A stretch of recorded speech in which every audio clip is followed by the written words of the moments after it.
فرض کی شکل لے چکی. جو کمپلسری نہیں ہے اس کو کمپلسری کر لیا, جو کمپلسری ہے اس کو ہم سب سے ایزی لیتے ہیں. ہوٹل میں روز شام میں زیارت ہونا ضروری ہے دوستوں سے ملاقات کے لیے, کمپلسری. جس دن نہیں ہوا اس دن کھانا ہضم نہیں ہوگا, اور جو پورا دن خراب ہو گیا آج کا, دوستوں سے ملاقات نہیں. لیکن اگر اپنے والد کے گھر سے دور رہتے ہیں تو وہاں ملنے نہیں جائیں گے روز, حالانکہ ٹائم تو ملتا ہے نا, جب ہوٹل میں بیٹھ سکتے تو وہاں جا سکتے ہیں. تو وہ ہوٹل کی زیارت اور وہاں بیٹھنا کمپلسری واجب ہو گیا. اور جو والد سے ملاقات کرنا, والدین سے کہوں گا, ماں اور باپ سے, حالانکہ وہ مستحق ہے, وہ بوڑھے ہیں, ان کے پاس جانا چاہیے, آپ ان سے الگ رہتے کسی وجہ سے, وجہ کچھ بھی ہو سکتی ہے, الگ رہتے ہیں, وہاں ہم نہیں جاتے ہیں. تو جو واجب ملاقاتیں ہیں وہ غیر واجب ہو گئی, اور جو غیر واجب ہے وہ واجب سے بھی فوقیت لے کے فرض سے بھی زیادہ ہو گئی. سمجھ رہے آپ؟ آج یہ حال ہو چکا, تو ہمیں اس چیز کو سمجھنا چاہیے. تو آئیے پہلے ہم دیکھتے ہیں ان واجب ملاقاتوں میں سب سے پہلا حقدار کون ہے جس سے ہم ملاقات کریں, جس کی زیارت کریں, جس کے پاس جائیں. ان میں سب سے پہلے والدین, ماں اور باپ. والدین سے ملاقات یہ نمبر 1 ہے ان ملاقاتوں میں. جو ملاقات, جو زیارت ہے, مجھے اور آپ کو جو وزٹ اور جو میٹ ہم لوگوں کو کرنا ہے, یہ ہم پر واجب ہے کہ اپنے والدین سے ملاقات کریں. کیوں؟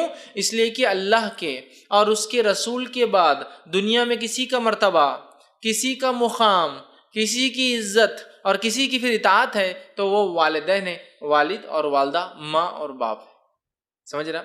اللہ اور اس کے رسول کے بعد اگر کسی کا مقام ہے, کسی کی عزت ہے, کسی کی توقیر ہے, کسی کی اطاعت ہے, تو وہ والد اور والدہ ہے, یا والدہ اور والد ہے, والدین جس کو بولے, یہ سب سے اول ہے. اس لیے کہ اللہ رب العزت نے سورہ بنی اسرائیل میں دیکھیے حکم دیا اور کہا وَقَضَىٰ رَبُّكَ أَلَّا تَعْبُدُوا إِلَّا إِيَّاهُ وَبِالْوَالِدَيْنِ إِحْسَانًا. اور تمہارا رب یہ حکم دے چکا ہے, یہ بات طے کر چکا ہے کہ تم اس کے ساتھ کسی کی عبادت مت کرنا, وَبِالْوَالِدَيْنِ إِحْسَانًا, اور اپنے والدین کے ساتھ احسان کرنا.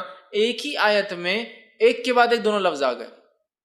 تیرا رب یہ طے کر چکا ہے وَقَضَىٰ رَبُّكَ أَلَّا تَعْبُدُوا إِلَّا إِيَّاهُ, اس کے علاوہ کسی کی عبادت مت کرنا, وَبِالْوَالِدَيْنِ إِحْسَانًا. اس کو کہیں گے نا ایک سانس میں, ایک جملے میں کہا اللہ نے یہ بات, ایک ہی جملہ ہے, کوئی بیچ میں وہ نہیں خیرت کے اعتبار سیدھا کہ اللہ کے علاوہ کسی کا شرک مت کرنا اور والدین سے احسان کرنا. اس لیے میں نے کہا اللہ اور اس کے رسول کے بعد دنیا میں کسی کا مقام ہے, کسی کا مرتبہ ہے, کسی کی اطاعت فرمانبرداری ہے, کسی کی عزت و توقیر ہے, تو وہ کون ہے؟ والدین. یہ بات کو ہم سمجھ لیں, بہت اچھے سے سمجھ لیں. تو لہٰذا ان سے زیارت واجب ہے ہم پر اگر ہم کسی وجہ سے والدین کے ساتھ نہیں رہتے ہیں. تو جیسا کہ سفر پر اگر آپ ہیں, آپ بیرون ملک رہتے ہیں, تو جب واپس آئے فوراً والدین کے ساتھ, اگر ایک ہی گھر میں ہے تو پھر تو فوراً والدین سے ملاقات کریں. آپ کے بیوی بچے بھی اس گھر میں رہتے ہیں, لیکن پہلے کس سے ملاقات کریں گے آپ؟ والدین سے. اس پر بیوی کو ذرہ برابر بھی غصہ نہیں آنا چاہیے, اس کے بارے میں سیکنڈ تھاٹ نہیں ہونا چاہیے. اس لیے کہ جب وہ بیوی, جو میری بیوی اور میں ہوں, ہم بھی جب اس عمر میں پہنچیں گے یہی توقع کریں گے کہ ہمارے بچے پہلے ہم سے ملے اور بعد میں اس سے ملے جس سے اس کا بعد میں نکاح کیا گیا ہے, نہ جس نے اس کو پیدا کیا نہ اس کی پرورش کی. نیچرل ہے. لیکن کتنی ان نیچرل بات ہے کہ ہم اپنے لیے سوچتے نہیں کہ بھائی میرا شوہر آ رہا ہے, میرا فلاں, تو مجھ سے پہلے ملاقات کرنا, اور بعد میں اپنے ماں باپ اس کو زیادہ ہے کیا, قربانی تو میں دے رہی, بچوں کو تو میں پال رہی.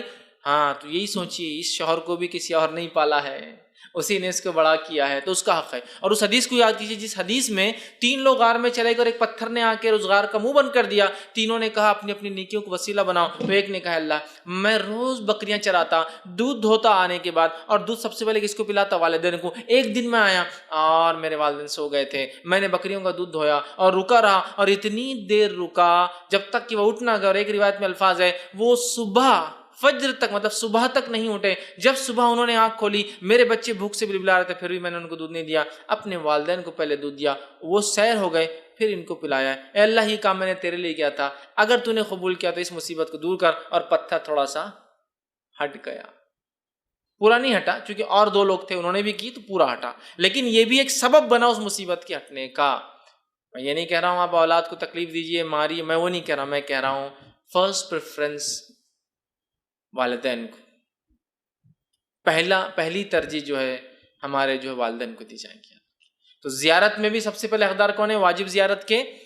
والدین. اگر والدین بھی الگ رہتے ہیں تو دونوں سے ملاقات کی جائے گی.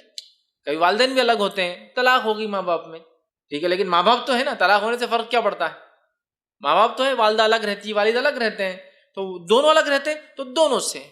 دونوں ساتھ رہتے تو ان سے، میاں بھی مطلب بیوی اور بچے ساتھ اور والدین بھی ساتھ رہتے، پہلے والدین سے اور پھر بیوی بچوں سے۔ فرسٹ پریفرنس یہ وہ لوگ ہیں جو ہماری آخرت کے اعتبار سے جنت بھی ہے، اور یہ وہ لوگ ہیں دونوں جو آخرت کے اعتبار سے جہنم بھی ہے ہماری۔ ان کی خدمت کرو تو جنت پالو، ان کو ناراض کرو اور تکلیف دو اور جہنم میں چلے جاؤ، آسان ہے، ٹکٹ ہے یہ ہمارا ایک طرح سے۔ اور حدیث میں الفاظ ہے ماں کے قدموں کے نیچے جنت ہے، باپ جنت کے دروازوں میں سے بیچ کا دروازہ ہے، تو کتنا بڑا مقام ہے، ایک دروازہ ہے دوسری خود جنت ہے خدمت جس کی۔ حدیث میں آپ نے حاکم کی روایت میں بد دعا دی ان لوگوں کے لیے جن کو اپنی بڑھاپے میں، ان کی زندگی میں ماں باپ میں سے دونوں یا دونوں میں سے کوئی بوڑھی عمر میں مل جائے، بڑھاپے میں مل جائے اور ان کی خدمت کر کے جنت نہ پا سکے، اور آپ نے لعنت بھیجی ایسے لوگوں پہ جو والدین میں سے دونوں یا ایک کو پالے اور خدمت کر کے جنت نہ بنا سکے۔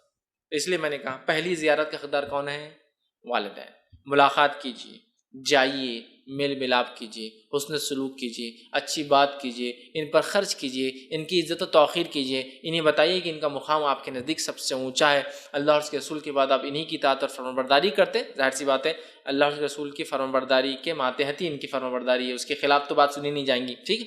تو تمام چیزیں، ورنہ ہوتا ہے کبھی کبھار ہم والدین کا مقام بتاتے تو لوگ نماز چھوڑ دے رہے، کیوں؟ اماں ابا بول رہے کہ نماز مت پڑھو، ویسے نہیں، اس لیے میں نے کہا اللہ اور اس کے رسول کے ماتحت ان کی بھی، سیکنڈ تو ہے ہی اللہ اور اس کے رسول کے بعد، لیکن اطاعت ان کی اللہ اور اس کے رسول کے ماتحت ہے۔ اگر یہ شرک کرو بولے تو آپ نہیں کر سکتے، آپ یہ بولیے کہ ٹھیک ہے میں آپ کو کچھ جواب نہیں دوں گا لیکن میں یہ کام نہیں کروں گا، عزت کے ساتھ جواب دیں گے، ان کو گالی گلوچ نہیں کریں گے کہ تم کچھ بھی بولتے ہو یہ غلط ہے شرک ہے، نہیں میں نہیں کر سکتا ہوں، آپ چاہے کچھ بھی بولیں۔